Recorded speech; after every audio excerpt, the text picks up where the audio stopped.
All right. Hello. Okay. All We're right. back. So, so from impetus from you, Mhm. um, I'm going to stop. I know I do, but I'm going to do it kind of not formally, but I mean after each one and get each of your take on it Okay. because I don't want to be doing all the talking. I want you guys to be more involved because your energy is important to this. Mhm. Okay. Okay. It really is. I Mhm. mean, the more energy we each can put into this, I think the more this will be impactful. Mhm. The more power it will have. Yeah. Yes. Mhm. I do not want to be the one who's this is my list and these are my rules. I don't Mhm. I don't that's like getting to the finish line and go, where is everybody? Yeah. I don't I don't really have a need for that, nor do I want it. Yeah. Well, maybe real quick, just explain the process because it's been a while since we've explained the process of how the list comes about with using all of our energy, just so that the viewers out there know how it kind of happens. Actually, that's a very good idea. So what I explained before is I used to go in my room in there and sit down and try to kind of get into a meditative state, and I would find myself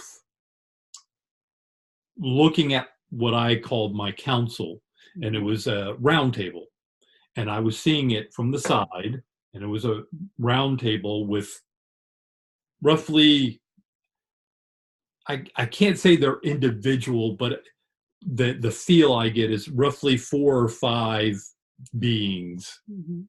however you want to look at that. I mean, these are elements of me. Mhm. So I had this circle, and there was me, and I felt like this has been with me since I was born. Whether I paid attention to it or not, it was there.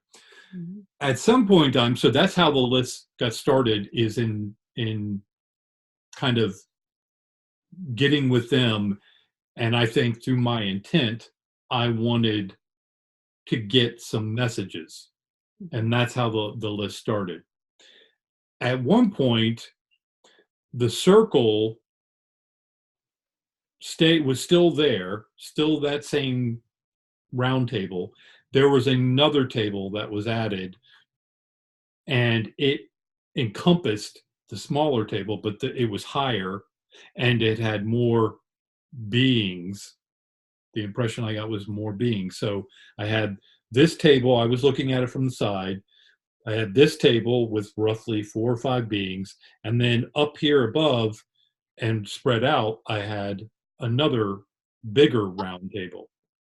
So I dealt with that for a while. And that it seemed to have a step up in the messages I was getting from my list. Um, at one point in time, I sensed a gallery that Mhm. might have been between the two tables. I think it might have been. Yeah, I think it I think was it was between. between the two Mhm. tables. I sensed a gallery. Wasn't Mhm. really big when it first showed up. These were beings that would come and go. It wasn't always the same size, but it was. Mhm.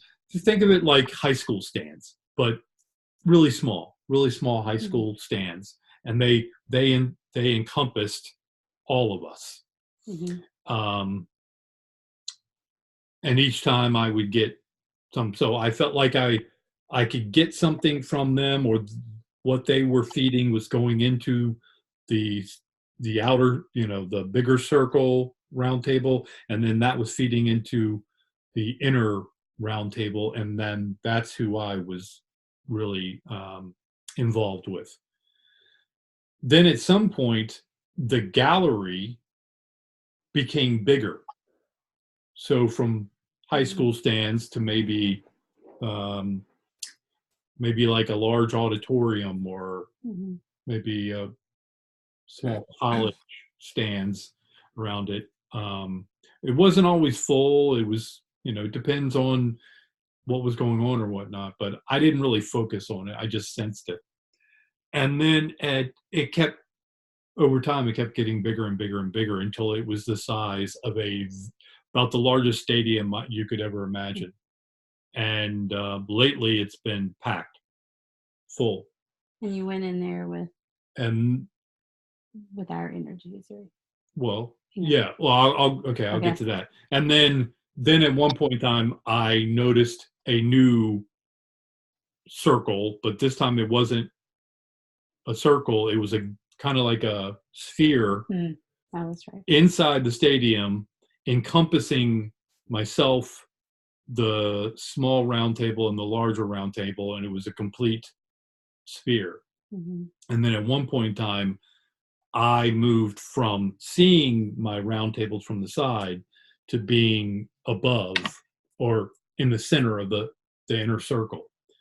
Also, when I started going to my councils, what I would envision was kind of like a jumbotron above the circle, and that's where I would see Jenny and you and myself, and that was the focus. It was almost like that was the draw of what energies were being pulled and pushed into the circle and out of the circle, out of the round tables.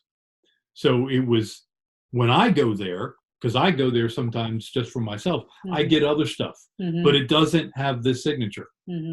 It has my signature. When I go there with the intent of we're going to do a video, in the jumbotron is all of our energies, and that seems to direct it of what I get in these lists. And it's why this list has the flavor that it does. That's cool. So, and there were times when we were planning a video and I would go in there to meet, and I would wonder, okay, something's different. What's going on or whatnot? Why isn't it the same kind of energy structure and whatnot? Well, I'll later come find out those were when Jenny was canceling. My energy already knew. It just wasn't even there. Exactly. It was already, you were already, you're deciding that you're not going to make the meeting or whatnot. That was a symptom. That wasn't the cause. Right. Something else higher. And I was reading, because I would come out and tell her I didn't get anything this time. And that was the only time I ever didn't get anything, was when, or I did get it and we did it anyway. And it was my energy. It was our energy. Yeah. It wasn't yours. Yeah, So exactly. you get to select if your energy's in it. But I would say the invitation is open. You get to decline anytime you want. Right. Yeah, exactly. All of us do. Yeah. And this isn't forced on anyone. Well, and it all works in concert, because even today, we were a little delayed, and it was funny. Do you want to tell her what you had thought earlier about the timing? And Go ahead. Yeah, so I get the text from you about potentially delaying it, Jenny, and so I texted Tim and I said, how about this? And he said that he had earlier, when he was working on the list, felt like, did he need more time? And he was like, well, if he needed more time, then he would be given more time. And so you texted and you said 30 more minutes, and he was like, okay. No, it was stronger than that. I was saying, I don't think I'm going to get. I don't think I'm going to get the list. I was having trouble with this list, and I said I don't think I'm going to have the time to get this list. And the feeling I got is, well, if you need more time, you'll be given it. You'll be given it. And it wasn't long after that she texted me and said, Jenny wants to know if 6:30. I'm like, yep. It all works out, always. Yeah. Yes, it really does. Yeah. All right. So, from all of us to all of us, the first list item: unlocking the need to want. This life programs need over want, so much that it's hard to want without focusing on needs. It's often easier to list your needs than to list your wants. Imagine all your needs, food, water, shelter, security, health, resolved to the point that you now take them for granted. How much easier would it be to freely want what brings you joy and love? To keep you from that, all one has to do is keep you in need. But what is a need? We've been programmed to believe it's a minimum requirement to live. To live how? To live how the system that provides those minimum requirements instructs us to. Even if you have money, you're but one event from contending with those minimum requirements.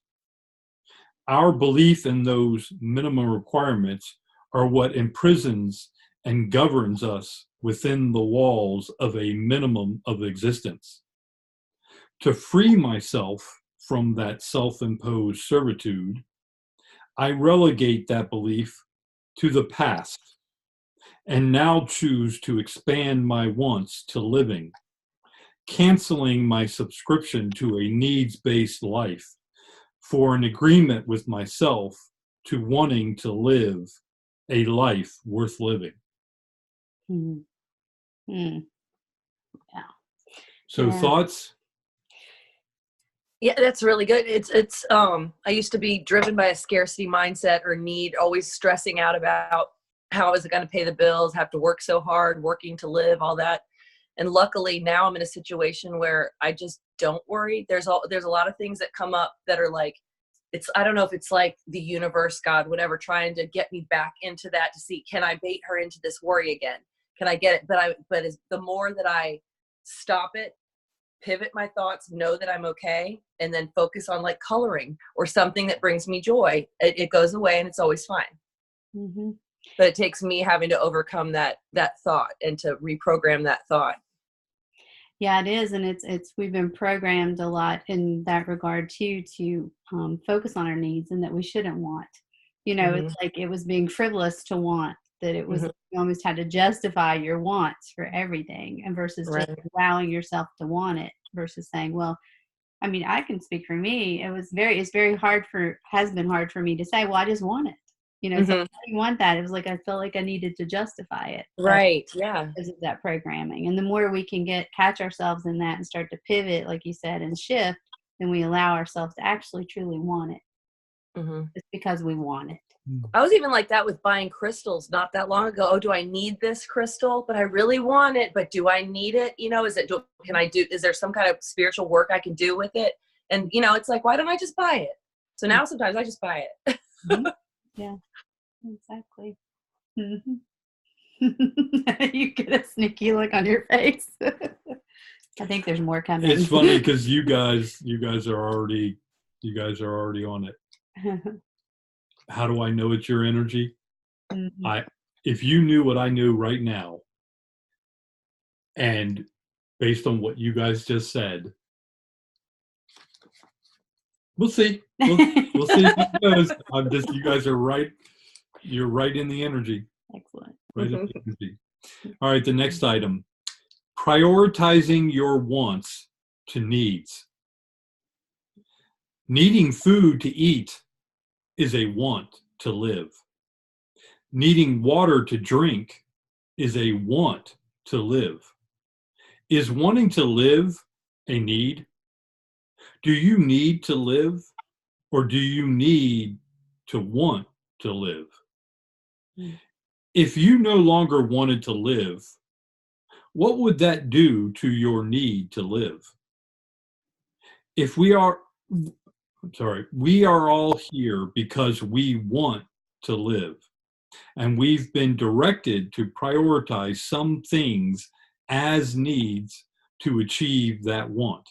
Mm-hmm. What if following those directions are not what meets your needs, but instead it's your belief in following those directions? Mm-hmm. What if we were to prioritize the want of joy to that of a need? If we held the belief that we needed joy in order to live, might we reprogram ourselves to love life in meeting our needs? I don't need water to breathe, but I believe I need it to live. I don't need air to hydrate, but I believe I need it to live.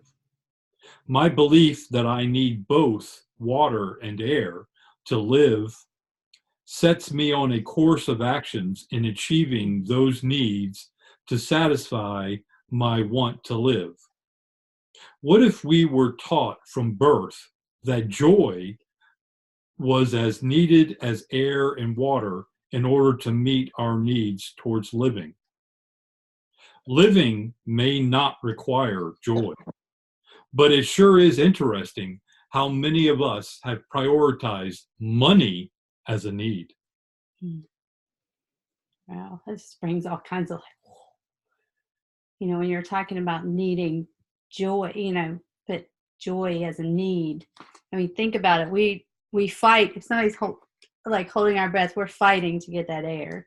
We're craving for that food. It's like, but when it comes to joy, we tend to think like that's not a need. Like we can live without it.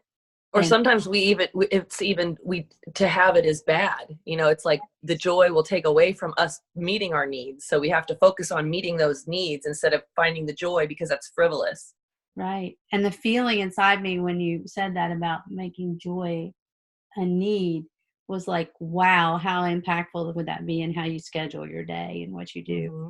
And then when you said how many of us make money a need, I mean, that money, when we focus on money as the need, we're prioritizing that sometimes over food and air. We don't even halfway breathe at the time. It's like we breathe real shallow, just enough to keep us alive. And we eat bad things that aren't good for us because we don't have time to eat well because we're working or we're doing. So it's really. Or it's going to take more money to eat better. So it's like then you get caught up in that. Do I need the money more than I need the good, healthy food? And where does the priorities go with that? Yeah, wow. Yeah, all I know is I'm going to teach my kids that joy is necessary. After hearing this and thinking this, that's definitely going to be something that I make sure that they know they need to keep with them. Mm-hmm. Yeah, for people who say that we can't make joy a need, how come we did it with money? Right. Mm-hmm. Right. How many people will actually go and say, I don't need money? Mm-hmm. I mean, there might be plenty of people who want to believe that money, but everyone pretty much says, well, in this world, you need money. Mm-hmm. You need money to live. Mm-hmm. Well, that just isn't the case. That's just been programmed into us. Mm-hmm. And we accepted it because we wanted to learn. Yeah. Yeah.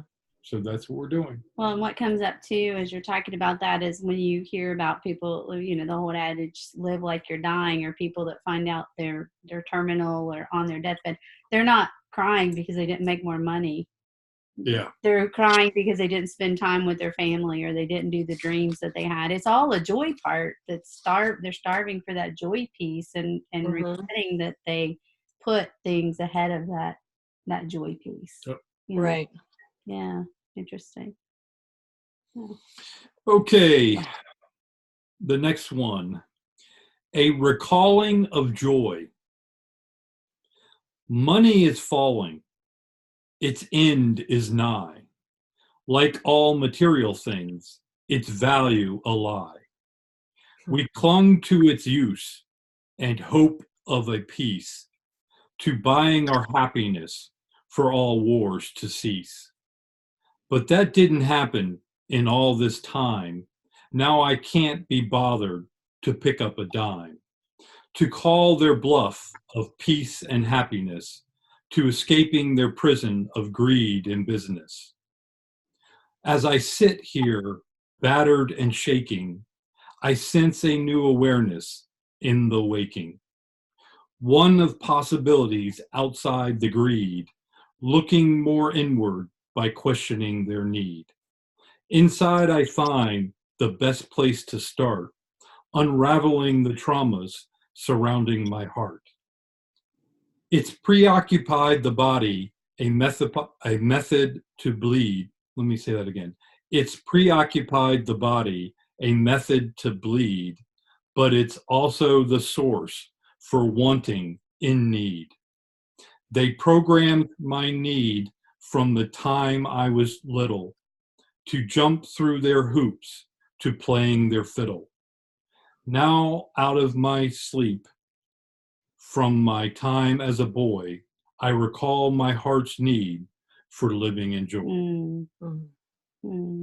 That was beautiful. Yeah, Thank you. that was beautiful.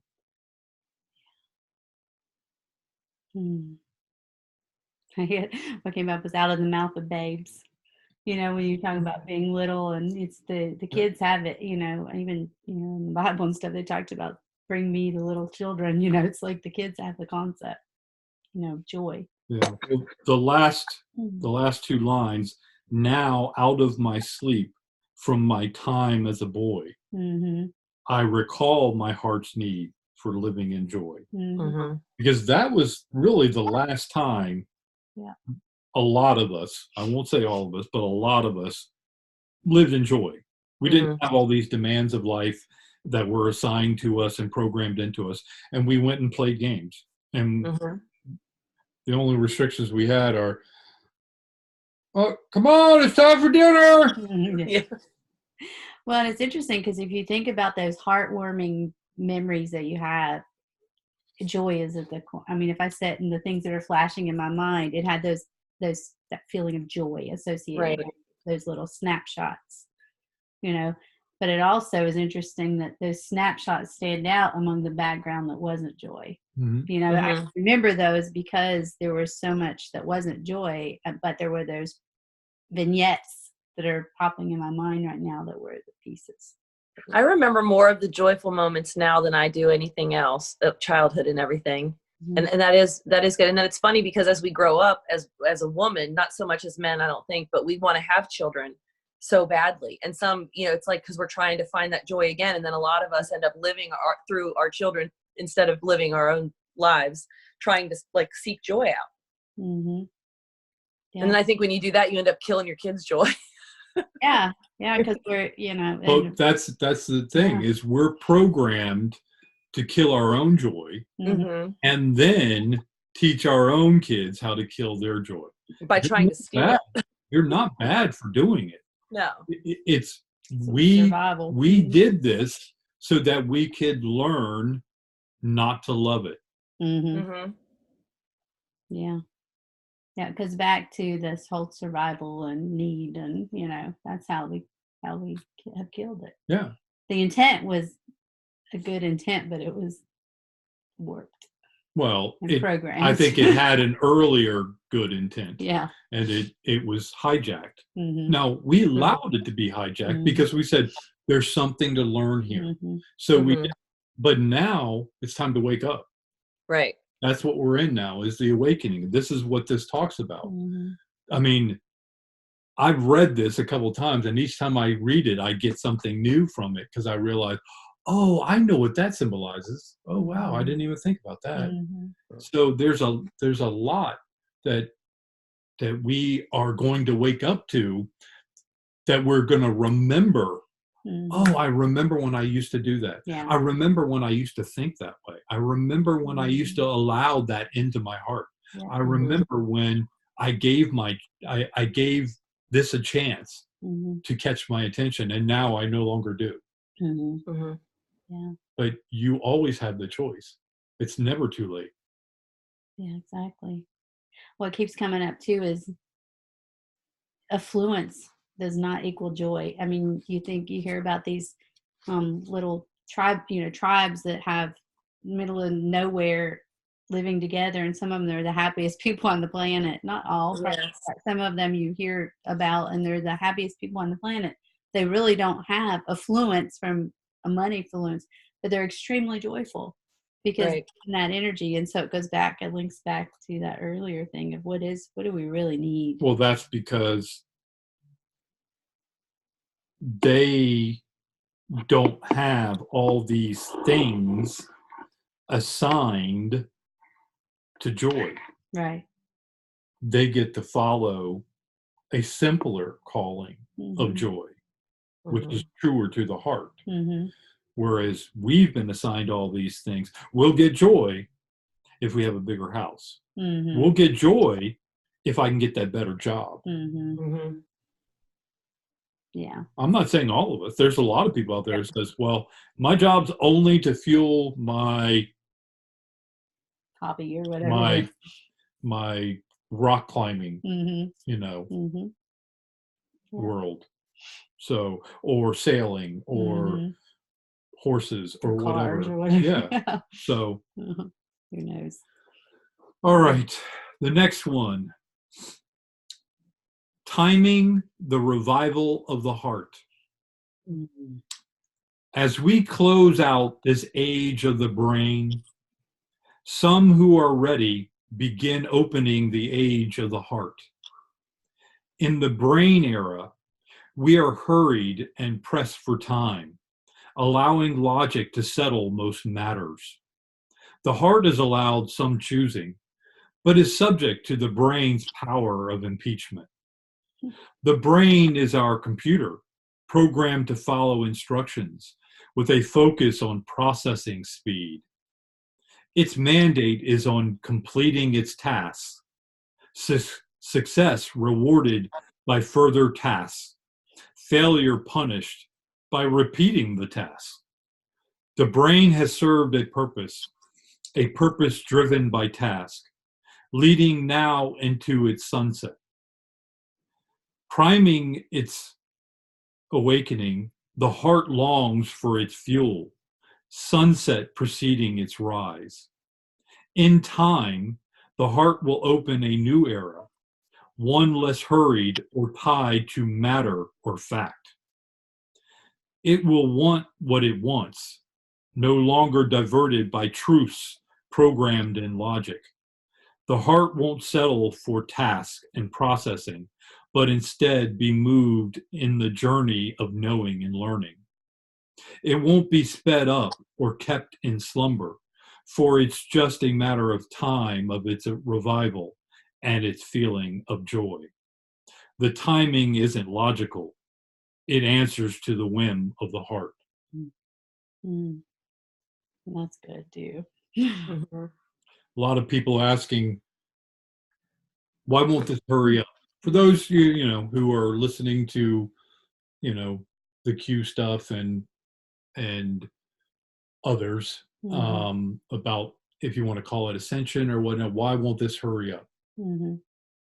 It's a matter of the heart. There is no timing for this. It's at the whim of what our heart wants and feels. Yeah. And it won't destroy itself to get it. It will hopefully nurture itself, the body, to waking up and following that path of joy. I feel my brain working in tandem with my heart now, being more reassuring than trying to disconnect. Like more, it is, you are love, you are joy, you can do that, instead of, oh no, you better do this instead. So it's like, now it's just working more in tandem, but for me, just trying to, oh no, I've got to pivot that thought. So I'm lucky lately, it feels like it's working in tandem with my heart. Yeah, what we've talked before is your heart is not going to demand things from your brain. No. And so the training of the brain or the mind or the ego is to recognize that the heart is doing what's best for all involved, and that allowing your heart to lead. And if the ego picks up or your brain picks up, your heart's going to sit back and let it, until you redirect it and say, oh, wait a minute, I'm ahead of my heart. My heart's trying to say something. What is it? And allow your heart to lead, because it's not going to demand. Right. And that was in the energy when I was putting this together. The heart doesn't defend itself. The heart doesn't plead for mercy or demand ultimatums or surround loved ones with a single point of view. Mm-hmm. It opens, it throws open the nest and Mhm. says, fly away and live and Yeah. be happy. Mhm. All I ask is maybe share some with me occasionally. Mhm. Mm-hmm. If you feel led to. Yeah. Yeah. I feel that. Mhm. The heart is not demanding. Mhm. Mm-mm. No. So Mm. that's what we're opening now. Mhm. But we're still in the head, Mhm. and the heart is saying, are you sure? Are you Mhm. sure? Are you sure? I don't want to be forceful. I don't want to make you do this. Mhm. So that's the head is still lingering on and still trying to squeeze some last, I don't know, logic out of this. Mhm. Yeah, because the heart doesn't want a prisoner. No, No. It wants it to. it wants you Yeah. to want to be there Yes. with it. Yes. Yeah. Mhm. All right, the last one. Catch yourself falling.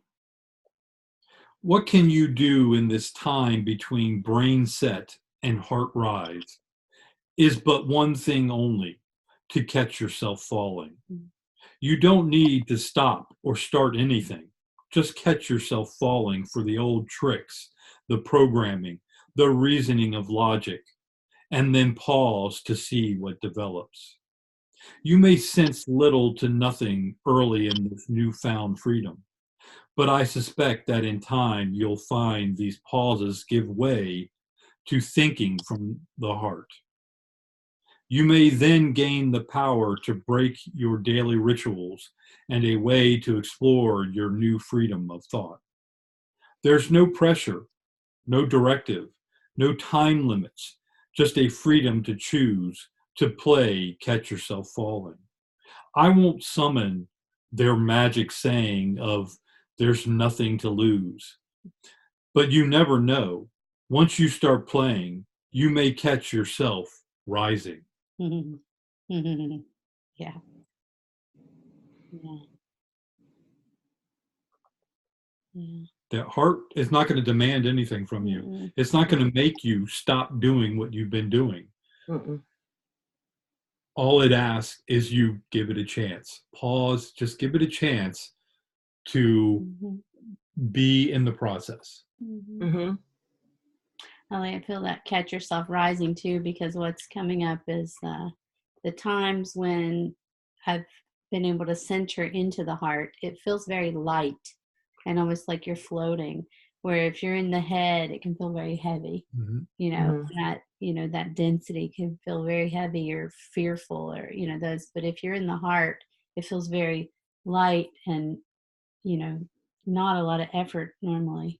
Yeah. More, yeah, just more of a peaceful, calm, no, like a knowing. You don't have to worry. You don't have to overthink or check on this or think about that. It's like, just trust that it's all fine, because Right. it is. And then when I can get back into that place of relaxation and calm of my heart, everything always feels like it's going to be okay. You don't have to worry. And then I never do. But then it's a matter of being able to, get into that state and out of an emotional state when you're in that moment.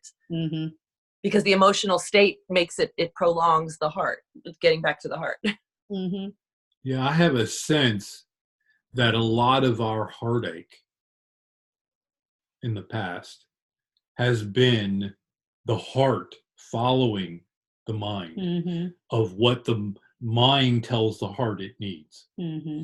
You need this, and the heart says, okay, and then pursues Mm-hmm. it, and it doesn't fulfill the heart. Mm-hmm. And then the heart says, or the head comes back and says, well, you need to do this. Mm-hmm. And the heart says, okay, and Mm-hmm. it pursues it, and it And does. that, well, yeah, and then you have the pain that's kind of almost trying to teach you. It reminds me of like Mackenzie in kindergarten. They have this tally system where they get a tally if they're doing something that the teacher needs them to correct them on. And at first I was like, you need to stop getting tallies. But I'm like, wait a minute. She was programmed with me for the first 5 years of her life. She just got into kindergarten. She doesn't know their ways yet. So how do you teach them without having them, you're in trouble, you're in trouble? It's like a light little pain, and then once you get 3, it's worse. But it's like that heartbreak teaching you to come back and, to heal and come back, to give you a little nudge to, hey, it's okay. It's like It's just that it's like telling you, come on, let's learn through this lesson. Let's get through it. You have to have that pain to stop and know what's going on so that you can try to heal it and not have it happen again the next time. Mm-hmm. Yeah. Yeah. As I put in this item,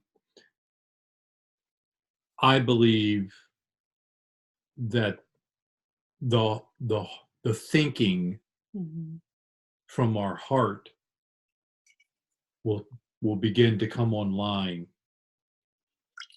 not forceful, but just with more intent. And the thinking from the head won't be able to keep up with it. Yeah. And this intent of the heart will become more and more persistent. It won't be just occasionally here and there. It'll become more and more persistent, where we won't be able to ignore it. And it's catch yourself falling and then pause. Gives yourself a chance to hear that thinking from the heart. And as I said, in the beginning, you may not be able to, you may not sense anything changing much, but the heart does. The heart sees a chance, an opportunity to start speaking up more. Yeah. And if it's pressure that you're feeling, it's your head. Yeah. It's your head. It's if it's that, I've got to figure this out. You know, if you're in an emotional state or something like that, and I got to figure it out, that's all head. You know, your heart could be saying, go sit out back and watch the birds, or it might be saying, go paint, you know, and you're going, but I'm in this situation. Right. And I've got to hurry up. I need to figure this out. The bills are due, and I've got to get this done, and then I have to go pick up so-and-so, and then I got to go do this. Yeah. That's the brain. Yes. And it's usually just telling stories anyway, because the heart will tell the truth. Right. And it doesn't mean what comes out of the brain is bad. No. It may not be for your highest good. There's probably an easier, more powerful, more fulfilling solution. The brain might give you a solution, but there's something better from the heart. Right. Something more fulfilling. Yes. Something more in joy. Than, because you're not going to find joy in following the head. Right. The head is not going to point you to things that make you feel lighter and enjoy. Now that doesn't mean that everything the heart wants you to do is easy. No. You know, or not uncomfortable, because it can be uncomfortable, but you'll still have that sense of peace beyond understanding, you know, while you're doing it, because it is the right thing to do. And it may, you know, emotionally trigger your ego or whatever, and you may have emotions attached with it, or maybe discomfort, but you know it's the right thing to do. Your heart's saying this is the better for you to do this. And it may not look logical, you know, but you're getting the message from the heart that this is the best thing for you. And that's, you know, so to the joy, it gives you joy, but you've got to obey the heart, you know, to get to that phase of it. I'll be in an emotional situation, and my heart's like telling me something. I'm like, are you sure? You should really logically, I should do this, I think. But the heart's like, no, this is where you need to be. This is what you need to be doing right now. And once I come to terms with that, I feel an immediate calm, and I don't even worry or even remember about the stress I had about it. It's like I don't even remember anymore. So then I'm just like, okay. And then I'm just back. I'm on this, you know, I'm fine. So imagine a time when your head and your heart are no longer competing, but now the head is actually on board with following the directives from the heart. Imagine how powerful that would be of fulfilling your life. And the energy that you would have, because we exhaust ourselves in that battle. Yeah, because most of what we need to do, we don't want to do it. We need to do it. We've been programmed. We need to do that. And the heart is just kind of wallowing and saying, oh, okay, because it's not going to fight you. It's not going to demand that you don't do it. It's trying to speak up, but it doesn't want to speak over, you. It wants you to come to it and say, what can I give you? What can I do to make you happy? Yeah. The head's not going to do that. The head is all about getting this task done and move on to the next one, and getting them done as fast as possible so that I get rewarded by another task. Yeah, I want to check off the list. Because heaven forbid I get this task wrong, because then I'll have to redo that task. Yeah, what's interesting, or what's coming for me, is whenever you said that the heart and the brain are not in conflict with each other, it's kind of like the logic mind or the brain's checking with the heart to say, okay, what are we going to do? And there's like a communication between the heart and mind, and so you're still using the brain or the logic, but it's in concert with the heart, because it's not like you don't need it or it's not valuable, but it's allowing the heart to have a voice or have the lead role in it, is the feeling I get. Yeah, I think the heart is a giver. It's not a taker. Right. The brain is a taker and not a giver. So the brain is constantly taking from the heart, and the heart, being a giver, gives it, because it doesn't want to create disharmony within this vessel. Yeah. But at some point, there's an arbiter within us that arbitrates between the directives of the head and the wants of the heart. And we chose this time that we've been through, that I call the arrow of the brain, was to follow the head and follow those directives, and subordinating the heart to that. And that was the construction that we followed. And we did it to give it a chance, to say, okay, we can't, I don't want to say, no, that'll never work without trying it. So we tried it. And this is where we've gotten. And my poem there kind of alludes to it. We gave it a chance. And in all this time, what have we gotten? Yeah. We still have war. We still have division. Poverty. So why not give peace a chance? Why not give the heart a chance to show us a higher calling? Yeah. And I think that is what is coming online. That's the new era that I believe we're getting ready to enter.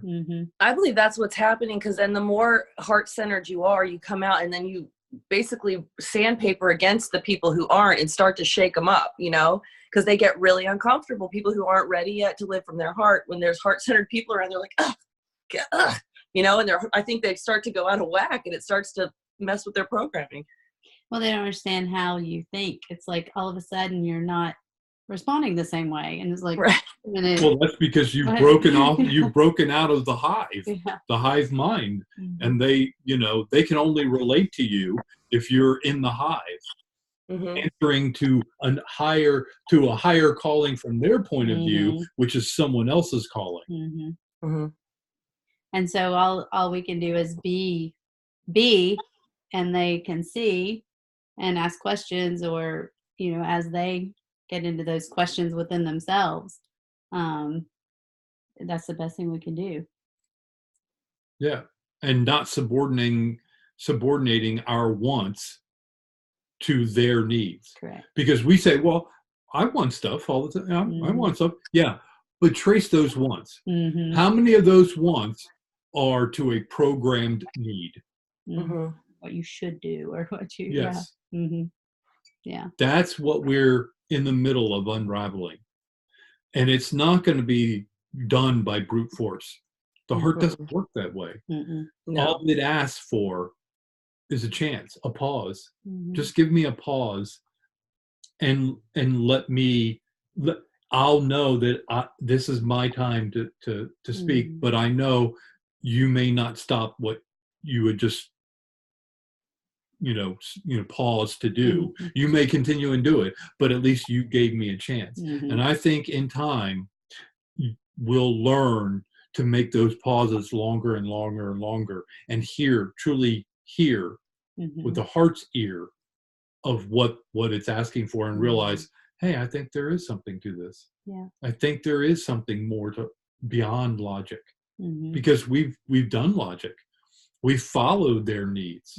We've allowed their programming in. We've done all this. Yeah.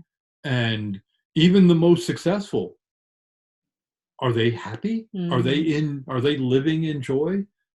I don't get it. If they are, why are they not out preaching it to all of us? Or maybe not preaching, but why aren't they all living as examples for us to go, yes, that's what, how did you do that? Well, they don't parade those. Believe me, if they had those, they'd be parading them all through the news. But they're not there because there's a limit to living in the head. But I should say the head is not bad, but it shouldn't be in charge. It should not be leading. It should be supporting the heart. The heart is not going to follow logic.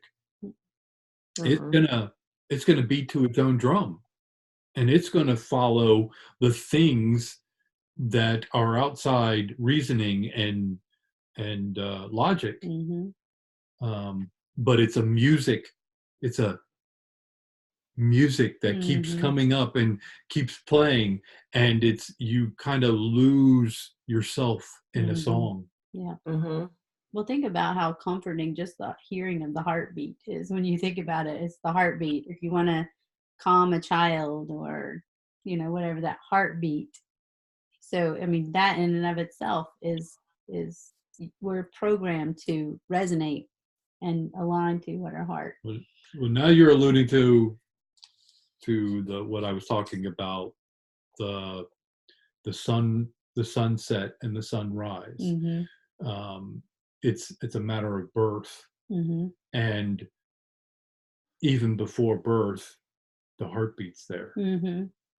Yeah. So I was alluding to the sunset of the brain, and alluding to the rise of the heart.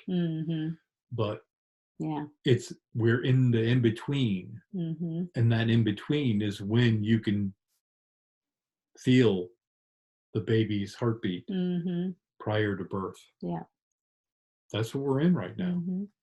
And it's kind of like, how many mothers have been pregnant and just go about their business, and the only time they really pay attention to the baby is when it kicks, instead of making time every day to just spend time with the baby, feeling the heartbeat, and getting into that rhythm. Yeah. Yeah, because I'm not trying to poo-poo any mothers. No. I'm just imagining. I know this is hard to believe. I'm imagining being a pregnant mother. I know. I'll be okay. I promise. Not this lifetime, Tim. It's not going to happen this lifetime. But I recognize, but I identify as a pregnant mother. Who are you to tell me I can't? That's right. You're absolutely right. That's funny. Oh, cute. Yeah. Yeah, the baby feels the heartbeat of mama, always. Yeah. Yeah, because it's surrounded by. The other part that came up for me was sunrise sunset kind of thing. It's darkest right before the dawn, and it's like That- we're in that that's what we're traversing right now. And I think it's broken, at least for some of us, and we can start to see a little glimmer of that light, coming up. And that's also what I was alluding to in the timing of the revival of the heart. Yeah. Well, also reminded me when I was pregnant with Charlotte, she would dance in my stomach. And we went to this Free Will Baptist church, and they didn't even like you to dance. They had this musical group come, and they were great. They were like, I forget, the music that made you want to bop around. And my belly would be boop, boop, boop. She'd be dancing, and everybody was sitting there like, just all calm. And my belly would be dancing around. She was always dancing. That joyful baby. Right. And that's what we're working on birthing, is the joyful baby out of all of us. Yeah, exactly. Yeah, biologically speaking, I can't have birth to a baby, but I can birth a joyful heart. And it is like a birth. It's like a birthing process, which is what we're in right now. Yes. Yeah. I'd like to say a thank you to all women who have birthed. Thank you for taking the pain. Yeah. I mean, it may sound like I'm joking, but I am serious. No, It's something I do give thanks for. We're all needed. It's, mothers to give birth, but we're all needed in this process. This isn't a one person endeavor. This is a multitude that need to be involved. Because like I said, I don't want to get to the finish line and turn around and go, where is everyone? We're going as slow and as fast as we need to get us all there. Could we move faster? Some of us as individuals, probably, no doubt about it. Right. But where is the joy in that? Yeah. I think joy is not lonely. Joy wants everyone involved. And I think that's what we're figuring out how to do without someone coming along and telling us, this is how you do it. Because if we do, then we're following their directive. This is us doing it ourselves without a mandate, without direction, without programming. Yeah. Because it's like the heart. It's not. Yes. That's exactly what I was thinking. Exactly. Yeah.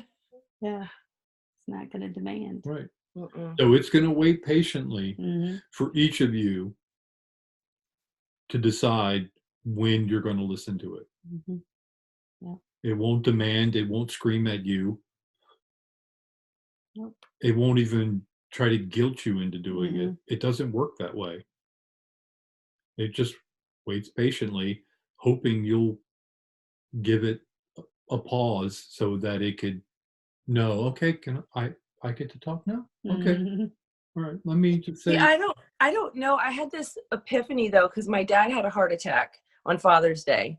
And since he had his heart attack, he's been more loving and more heart-centered, and another friend of mine's mom had a heart attack too. And same thing there. So it got me thinking, I'm like, is that people who are resistant? And it's like, hey, I am going to force you a little bit into opening up your heart because it's not opening naturally, but I'm going to give you a chance with this medical situation. I mean, which is always energetic anyway.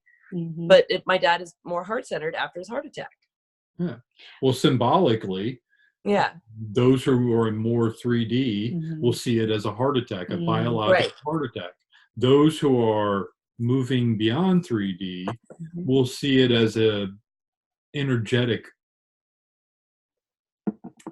paddle, put the paddles to the heart. Yes. And it's not a negative connotation of a heart attack, but a heart opening. Yeah, exactly. It was definitely a heart opening. You have the perspective Mm-hmm. to see that higher symbol. Yeah. It's a matter of perspective. Always, yeah. Some people are just asleep to different perspectives. Mm-hmm. Yeah, and it goes back to what came up when we were talking about that is we have an arbiter, we have an observer in ourselves, and at some point the balance, everything is in balance. At some point there's a balance point where it's like, okay, come on, it's like the heart isn't necessarily going to force its way, but there's a balance point in your energy that does something that's going to recalibrate you based on the energies around you and where you are and what your high self what you've agreed to with your high self. So, well, that's how we all live, as I kind of hit on in one of the lists. We all live in a balance point between chaos above and chaos below.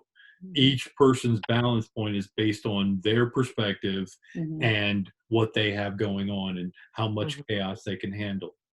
To me, I believe everyone's balance point is shifting during this nighttime before sunrise, because the heart is becoming more involved. It automatically swings the balance. And now, in order to find a new balance point, it requires a readjustment. And no matter how much we look out there in the old ways of the head and logic, it won't. And that's what people are going to be doing. They're going to be frantic for finding 3D ways of rebalancing. And it isn't out. It is not out there in 3D. It's going to be inside you from the heart. The heart has that rebalancing built into it. Yeah. But it's not going to press it on you. It's not going to push you and say you have to do it. It's going to say, here, it's just going to be here waiting for us to go, okay, I tried all these other things. Let me give that a chance.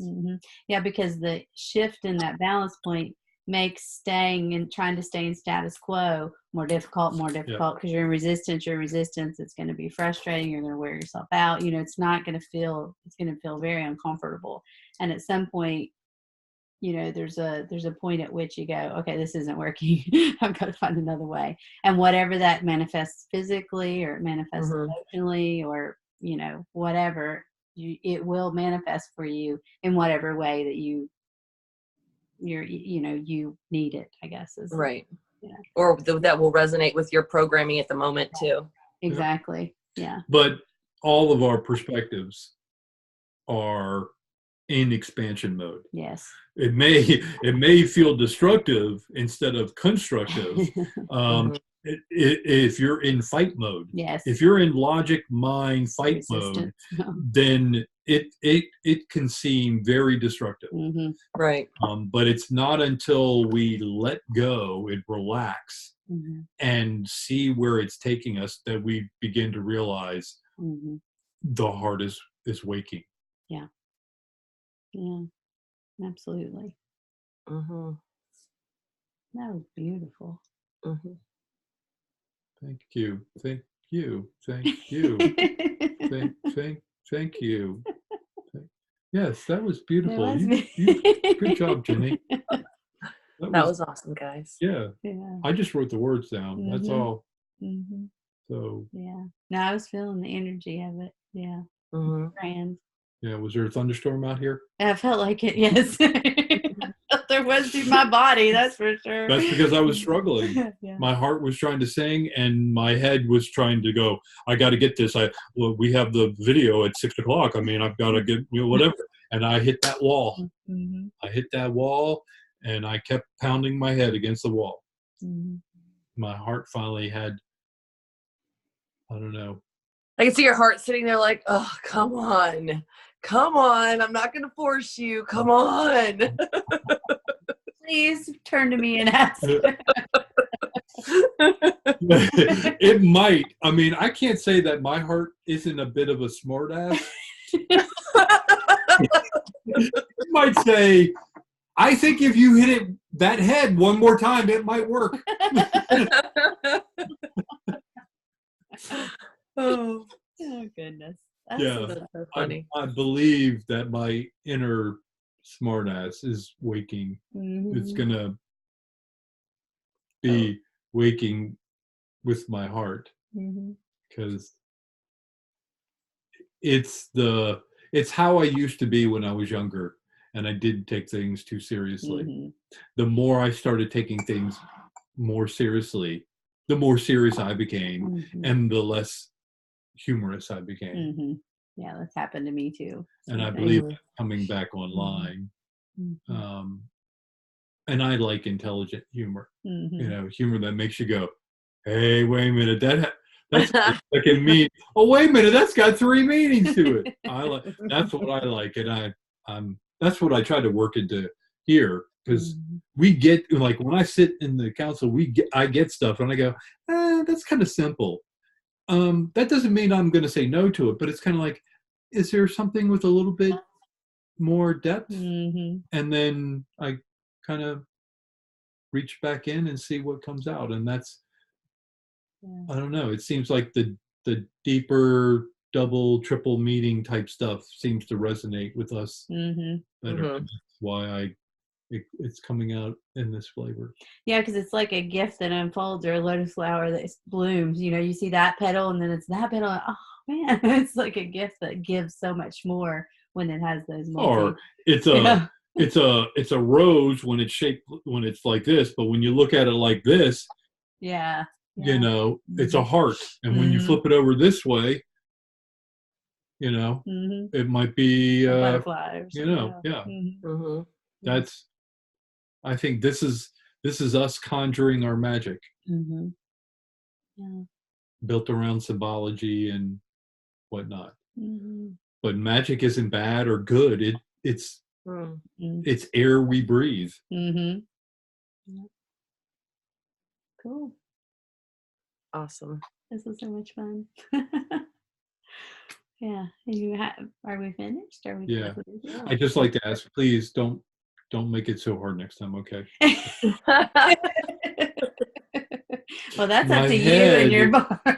Yeah, it was me. This wasn't you guys. This was me. I was the one struggling because I was trying to pull it Through there. through Mm-hmm. this straw.